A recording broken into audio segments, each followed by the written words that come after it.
Indonesia lagi diproksi sama Australia kan? Ya, Makanya itulah diproksi sama Amerika, diproksi sama Cina, diproksi sama Australia. jadi Nah, dibuatlah kemarin Ibu Koni bilang begini, Pak Taufik, bagus Ibu Koni. Ya, mengapa yang mengamalkan ajaran Soekarno justru Putin, non-blok, dan dia berani melawan hegemoni Barat dan hegemoni Timur. Dia tampil sendiri. Saya pikir-pikir, pantesan sih Bu Koni belain Putinnya minta ampun ya. Karena memang kalau Putin menang, maka hegemoni Barat runtuh loh. Makanya teman kemarin ya, salah satu rekan mahasiswa yang di Haifa itu, dia ketawa waktu saya bilang waktu saya bilang bahwa menjadi Islam itu berarti menjadi Arab kalau di Indonesia, dia ketawa. Bodoh kali pemerintahmu. Dia bilang begitu. Nah, pemerintah Turki sekarang juga lagi begitu tuh, lagi ikut-ikutan bodoh, dia bilang begitu kan. Dia bilang makanya banyak sedang terjadi loh, dipenjarain ya cendekiawan yang nasionalis sama Erdogan di penjara ya. Ada 2 juta cendekiawan Turki yang dipenjara Turki, saudara. Dipenjara bukan karena maling ayam, bukan karena korupsi, tetapi karena mereka cendekiawan, orang pintar. Ajaib ya. Itu sejak Erdogan, karena mereka mau mengembalikan Turki jadi negara agama, saudara. Makanya Erdogan sekarang bangkrut, kolaps ya, saudara ya. Ya, tetapi balik pihaknya, saudara ya. Mengapa penginjilan itu perlu? Supaya Anda jangan menjadi Arab. Salah satu tujuan dari penginjilan adalah supaya Anda jangan jadi Arab. Salah satu upaya yang dilakukan oleh Galarua adalah supaya Anda jangan jadi Arab, tapi jadilah Nusantara. Karena dengan Anda sebagai orang-orang yang punya budaya Nusantara, yang Anda mengembangkan bahasa dan pakaian Anda, ya, maka orang Amerika nggak akan mudah mengombang-ambingkan Anda. Tapi kalau Anda ikut-ikut budaya orang lain, maka dengan mudahnya karena Anda tidak punya jati diri, sehingga mudah sekali untuk digoyang. Orang yang tidak punya jati diri, bangsa yang tidak punya jati diri itu mudah sekali untuk di-switch, saudara. Ya, mudah sekali untuk dikendalikan. Tapi kalau Anda punya jati diri bangsa, ya Nusantara, ya saya orang Jawa, saya orang Batak, itu penting, saudara ya. Jati diri itu penting. Saya orang Batak, saya orang Jawa. Tapi bukan saya Padang, saya Islam. Salah, saudara. Saya orang Padang, saya orang Minang. Tapi jangan pernah sebut agama. Saya orang Minang, saya punya budaya Minang. Salah dengan Islam, salah. Islam itu bukan budaya. Ya kan? Seharusnya teorinya, tapi kan kenyataannya kan Islam ini jadi budaya kan? Islam adalah budaya Arab kan? Kemarin saya cerita ya, waktu saya kuliah tuh saya ngomong. Pada kenyataannya di Indonesia, yang namanya Islam itu adalah budaya. Anda mau jadi Islam, Anda harus mengadopsi semua budaya Arab. Ketawa semua satu kelas ya. Mereka ketawa. Mungkin jangan-jangan cuma di Indonesia juga bisa loh, saudara ya. Jangan-jangan cuma di Indonesia aja Anda jadi Islam, berarti Anda jadi Arab. Karena saking goblok ini orang-orang Indonesia ini ya. Karena menurut penelitian ya, nanti Anda boleh tolong carikan datanya ya. Boleh tolong kasih ya. Menurut penelitian ya, dari negara yang pendidikannya paling rendah ya, Indonesia itu ranking 44, saudara. Ya. Maksudnya dari negara yang paling pendidikan yang paling tinggi Singapura, yang paling rendah Indonesia nomor 44. Nomor satunya Singapura gitu ya. Indonesia nomor 44, saudara. Dan saudara ya. Nomor berpul, gila saudara, masuk 10 besar aja enggak, 20 besar aja enggak. Artinya kan kelewatan sekali Indonesia. Kalah sama Nigeria loh, saudara. Indonesia kalah sama Nigeria. Semoga Anda nangkep ya. Semoga Anda nangkep betapa parahnya kondisi negara Indonesia sekarang ini. Dan bagaimana cara bikin pinternya? Sulit. Karena dari bayi lahir udah diazanin, udah dikasih goblok, saudara. Udah dibisikin pakai azan, goblok, lu goblok, rasain lu goblok. Ya kan dari kecil kan sudah dibisikin begitu kan. Semoga kamu jadi tolol, semoga kamu tolol jadi Arab. Kan dari kecil kamu dibisikin seperti itu sama orang tuamu, saudara. Terus kamu sekarang menikah, anakmu begitu lagi. kamu tolol dari Arab baik, tolol dia dari Arab baik, dari budaknya Arab. Kan begitu saudara, kecil anak dibegituin sama yang melahirkan. Itu salahnya di situ, ya. Salahnya di situ, saudara. Saya tidak anti-Islam, ya. Karena nampaknya Islam di Indonesia berbeda. Waktu saya cerita gitu, teman sekelas saya ada yang dari ini ya, ada yang dari Mesir ya. Loh kok beda? Beda. Kami yang dari Mesir nggak begitu. Di Turki malah ya. Nah, ini ya dulu pernah kita bahas ya. Di Turki ya sempat azan itu tidak boleh pakai bahasa Arab. Ya, baru zamannya Erdogan ini diganti lagi. Sebelum Erdogan di Turki tidak boleh azan pakai bahasa Arab, azannya harus pakai bahasa Turki, saudara. Nah, Anda tahu nggak itu? Cari ya, ini gampang nyarinya nih. Azan tidak boleh pakai bahasa Arab di Turki. Azan tidak boleh bahasa Arab.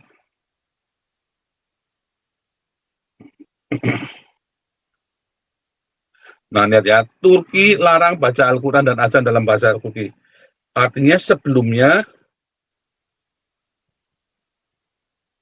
ya, Turki larang baca Al-Quran dan azan dalam bahasa Turki. Sebelumnya mereka azannya pakai bahasa Turki, malah nggak boleh pakai bahasa Arab, saudara. Ya, makanya sekarang kemudian zamannya Erdogan dilarang pakai bahasa Turki azannya. Baca Al-Qurannya juga nggak boleh pakai bahasa Turki. Ya,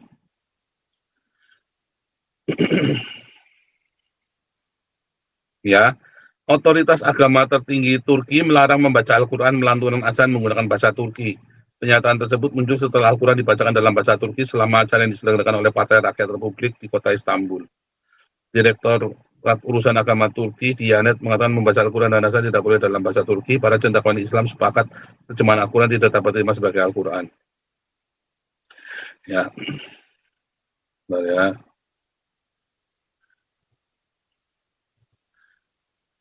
Ada sebelumnya nih ya. Ya. Bahkan Presiden Turki Recep Tayyip Erdogan mengecam partai oposisi CHP karena tidak mau berdoa menggunakan bahasa Arab. Berani ya, CHP berencana kembali ke praktis fasis tahun 40-an. Nah, ya kan? Ya, tahun 40-an, ya, sebelum tahun 40, mereka itu azan pakai bahasa Turki, ya, dan mereka baca Al-Quran pakai bahasa Turki, saudara. Makanya mereka jadi maju. Turki sebelum tahun 1940 maju. Begitu dibalikan, ya pakai bahasa Arab lagi jadi goblok, saudara. Ajaib kan?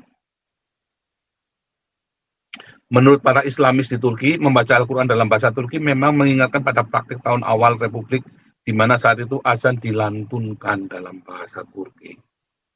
Ya.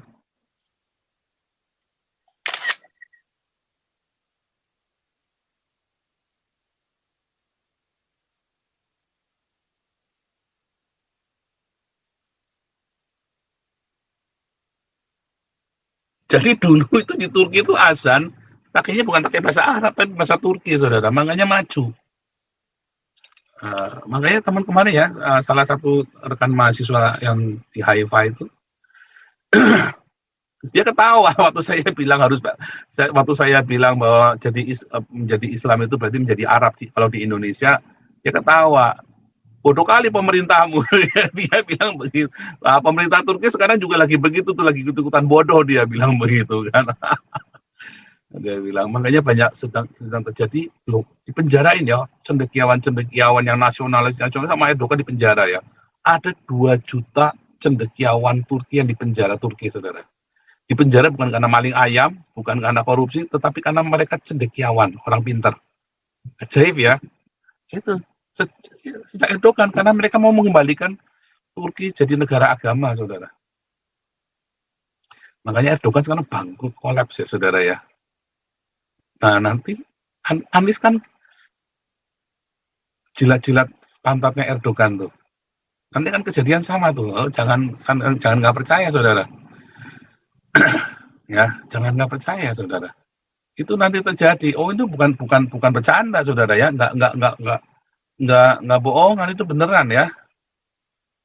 Itu beneran ya, saya nggak main-main saudara. Ini Pak Toping masuk ternyata ini. Pak Toping kangen sama saya. Shalom Pak Toping. Ini Pak Toping masuk nih hari ini nih. Mana nih Pak Toping? Oh, belum. Pak Jenderal masuk nih ya. Dosen kita masuk nih Pak Jenderal. Ya malam. Baru saya bilang proksi Pak Jenderal langsung nongol ini. Iya, cuman bangsa ini nggak ngerti proksi. Taunya remote. Remote. Indonesia lagi diproksi sama Australia kan? Ya, Makanya- itulah diproksi sama Amerika, diproksi sama Cina, diproksi sama Australia. Jadi Nah, dibuatlah kemarin Ibu Koni bilang begini, Pak Toping, bagus Ibu Koni.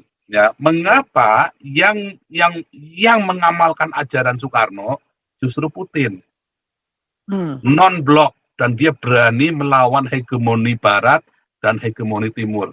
Dia tampil sendiri. Saya pikir-pikir, pantesan si Bu Koni belain Putinnya minta ampun ya. Karena memang kalau Putin menang, maka hegemoni Barat runtuh loh. Oh ya memang. Waktu Runtuh loh. saya Paradigmanya rontok semua. Ganti, kita rubah paradigma kita. ya. Dan perlu diketahui semua anak bangsa ya. Negara adidaya yang pertama mengakui Indonesia merdeka adalah Rusia. Iya, Palestina aja bukan negara waktu itu ya. Oh, itu paper saya tuh ya, itu paper saya Palestina. Palestina mengapa Indonesia benci sama membela Palestina dan benci itu. Nah, Palestina yang mengakui Indonesia merdeka pertama kali sama Rusia. Itulah bohong itu. Itulah bohong. Padahal kalau Rusia bilang dia justru Rusia yang banyak membantu waktu itu kan. Ya. Iya. Makanya termasuk kan dulu ya Pak Jenderal bilang ya, termasuk pesawat-pesawat itu kan dulu kapal selam mau dikirim sama Rusia ya. Memang dari sana kan semua kapal Irian. Dulu namanya ada kapal Irian itu. Itu personilnya sampai 1.000 tuh, nggak saling kenal itu. Tapi nggak tahu sekarang udah jadi bangke, udah dijual jadi apa nggak tahu saya, barang itu nggak pernah kelihatan lagi. Pesawat-pesawat dulu semua pesawat-pesawat Rusia. Mikoyan, Gurevik itu, MiG itu kan. Semua dari Rusia. Semua senjata-senjata dari Rusia dulu. Dan memang Rusia, waktu saya KKLN ke Rusia, itu kan saya langsung ketemu sama wakil menteri luar negerinya. Ya, dia bilang Indonesia biar tahu ya katanya. Saya baru tahu waktu itu bahwa pertama negara yang mendorong dan mengakui kedaulatan Indonesia adalah kami. Jadi kalau ada negara yang duluan mengatakan bukan kami, itu sudah pembohong katanya. Coba bagaimana? Waktu itu saya tanyakan, waktu itu kan kita lagi KKLN ya. Kebetulan saya kan ditunjuk sebagai sekretaris sama apa. Jadi yang membuat hasil kuliah luar negerinya itu ya saya sendiri yang saya paparkan. Nanti kapan kita paparkan hasilnya. Jadi saya ketika bertanya bagaimana ideologi komunis? Oh, jangan tanya itu lagi, Jenderal Tobing. Kami bukan komunis. Ideologi kami bukan komunis. Ingat ya, sampai marah itu wakil menterinya sama saya itu di depan teman-teman saya itu. Dia bilang, kami sekarang ideologinya welfare state, negara sejahtera. Waduh, kaget saya. Makanya mereka dia termasuk salah satu negara yang tidak reses kan, tidak resesi waktu peristiwa 98 2008 juga nggak reses dia. Jangan salah loh. Jadi sekarang ini ya, tadi cobalah kita analisa, mengapa Amerika tiba-tiba mau mendukung Anies? Karena obornya China itu udah sampai kemana-mana. Tahu obor nggak? Strategi obor. Ya. One Belt One Road itu udah kemana-mana. One Silk Road itu udah kemana-mana. Dan selama Rusia sama Cina itu masih kompak, termasuk Korea Utara, tidak akan dibiarkan Indonesia itu kelabakan. Karena mereka punya andil untuk di Asia Tenggara ini, siapa lagi yang mau dijagokan sama mereka. Makanya Putin sama Xi Jinping itu ya biar bagaimanapun dia tetap akan mempertahankan kepentingan nasionalnya di Asia Tenggara, jangan salah. Ya jangan salah. Ya, sementara Amerika dia takut kehilangannya. Makanya Australia kan sekutunya Amerika di Asia Tenggara ini. Ya kan walaupun dia tidak masuk kelompok ASEAN kan. Memang benar kalau Bu Koni bilang ya dia yang mempraktekkan ajaran Bung Karno, kita non-blok. Tapi kita sendiri, sekarang kalau kita mau bertanya, kan kapan dulu saya ngomong itu ya di Zoom juga. Kita ini non-blok nggak ini? Enggak non-blok. Enggak, kita ikut-ikutan. Karena kita nilai Palestina kok. Iya, ikut-ikut oki lagi kan? Oki lagi. Itu namanya non-blok itu. Itu bukan non-blok itu. Justru menunjukkan bahwa kita bukan non-blok. Jadi kita ini sekarang nggak tahu, mencoba-coba. Dulu ketika dulu ada blok barat, blok timur, ya blok timurnya hancur, kita menjadi lawannya blok barat kan begitu. Ini nggak ngerti orang Indonesia ini itulah tadi, karena tingkat kecerdasannya itu jauh di bawah Kamboja coba lagi. Yang paling parah lagi hasil survei di bawah Timur. Iya. Timur Leste. Kita nomor 44 Pak Tobing. Ngeri loh. Parah loh. Masa kita dibawa, karena kita diajarinya bahasa Arab ngaji. Masuk pesantren. Iya, jadi, kembali lagi kepada konstitusi. Bahwa kita tidak mencerdaskan kehidupan bangsa. Tapi memperbodoh bangsa. Kita jadikan bodoh. Ya itu tadi. Nanti mungkin minggu depan saya ngomong antara doktrin dan indoktrinasi kan. Jadi bangsa ini mayoritas diindoktrinasi. Bukan menggunakan doktrin. Doktrin itu diberi kebebasan untuk melakukan proses analisa. Boleh mengkritik, ya, boleh mengajukan saran. Itu doktrin. Tapi kalau indoktrinasi, jangan coba. Ya, tidak boleh dikritik. Tidak boleh. Itu indoktrinasi, namanya pemaksaan. Jangan coba-coba. Itulah, lihat saja sekarang. Jadi konflik paradigma dan terminologi, ya mungkin minggu depan saya ngomong, ya konflik paradigma dan terminologi antara doktrin dengan indoktrinasi. Kita bermain di paradigma terus ini. Ini kita konflik paradigma ini. Iya kan? Tetapi itu tadi, ya kita kan tidak bisa melihat sekarang, baru berasumsi kan. Masih berasumsi, nanti faktanya akan muncul 2024 itu akan kelihatan. Semua. Tapi itu tadi, sebagai pemikir-pemikir strategi, kan indikasinya bisa dibaca sekarang. Bisa dibaca indikasinya. Sekarang ya, kalau kami di militer, ketika musuh mau menyerang, itu udah tahu kita indikasinya. Oh, dia sudah menggeser pasukannya ke garis depan. Dia sudah berada di daerah persiapan. Tinggal tunggu waktunya aja. RYH jam J-nya itu jam berapa? Tunggu perintah. Jadi mereka bukan sudah di garis depan, sudah masuk ke dalam. Ini yang tidak diwaspadai karena konsep pertahanan kita nggak ada gitu loh. Ya, jangankan itu ibu kota aja udah jebol kok. Sebenarnya kan kalau kita mau melihat, kalau kita memang katanya berideologi Pancasila, identitas bangsa ini Pancasila, sudahkah ibu kota jebol? Makanya waktu si Ahok jadi gubernur, ya itu karena aturan main kan, wakil naik jadi gubernur. Tetapi waktu pemilihan rebut kembali. Jangan sampai kafir-kafir ini berkuasa kan dengan segala macam cara. Masa kalau pemilihan gubernur di ibu kota 2 kali putaran, sementara di tempat lain 3, kan aneh itu. Memang sengaja.